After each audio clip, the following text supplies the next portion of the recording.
Tanya, chapitre 50, deuxième leçon. Nous avons expliqué qu'il y a deux formes d'Ahavat Hashem, d'amour de Dieu. Celle qu'on a expliquée jusque-là, qui est comparée à Kesef, à l'argent. Milachon nirsof nirsafta levet avicha. L'aspiration à recevoir quelque chose d'en haut. C'est-à-dire d'avoir une conception du plaisir, une conception supérieure qui va nous permettre d'évoluer dans ce plaisir de nous attacher à Kadosh Baruch. Bien que l'intention soit extrêmement positive, et pas seulement l'intention, parce que cette intention est reliée à tous les actes et les mitzvot que nous faisons, mais il persiste malgré tout un yesh mishe ohev, l'ego de la personne. Il y a un autre niveau d'amour qui est comparé à l'or. L'or, qui a un éclat particulier, va symboliser la violence de cet amour qui fait que la personne ne cherche plus à recevoir quelque chose. Elle cherche au contraire à se détacher de la mèche, du bois dans lequel il brûle, dans laquelle elle brûle, cette flamme, pour complètement s'englober dans la Kadosh Baruch. Ça, c'est comparé à l'or. Et ça vient de la mida de gvura, de rigueur, de sévérité, de violence qu'il y a chez la personne. Alors que la première forme d'Ahava venait du niveau de chesed. Que ce soit chesed ou gvura, il s'agit là de midot, de sentiments. Les sentiments sont engendrés par l'esprit. Au niveau de l'esprit, on va voir aussi deux niveaux, chorma et bina. Chorma, qui est dans la direction du chesed, va engendrer l'amour de Dieu du premier niveau, qui fait qu'on veut s'attacher à Kadosh Baruch. Alors que pour l'amour de Dieu qui est comparé à l'or, la flamme, ça va être engendré par bina.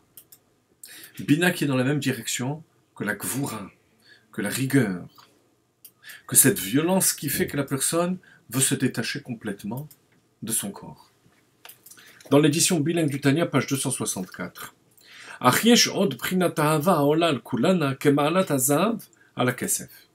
Ce niveau d'amour de Dieu est supérieur, de même que l'or est supérieur à l'argent.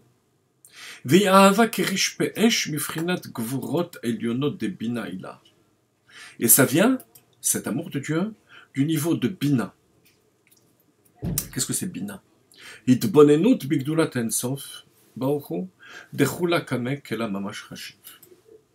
La méditation, la réflexion dans la grandeur de Dieu, par rapport auquel rien n'existe. Kula, kela, chashiv.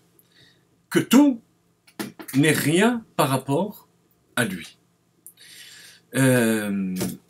Et rien n'est par rapport à lui, ça veut dire qu'on tente de s'écarter complètement de son corps et de son ego pour s'attacher à Kadosh Baruch.